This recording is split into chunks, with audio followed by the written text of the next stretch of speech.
We are looking at how to pronounce this name, as well as how to say more interesting and often confusing words and related words too, so make sure to stay tuned for this.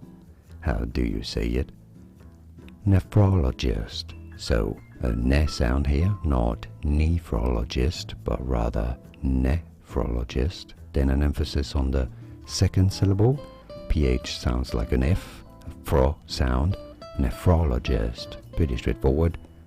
Both British and American pronunciations are similar here as nephrologist.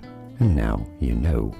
More videos here on how to pronounce more interesting words and names whose pronunciations aren't always obvious. Do you know how to pronounce those correctly? You will after watching those. I'll see you there to learn more. Thanks for watching.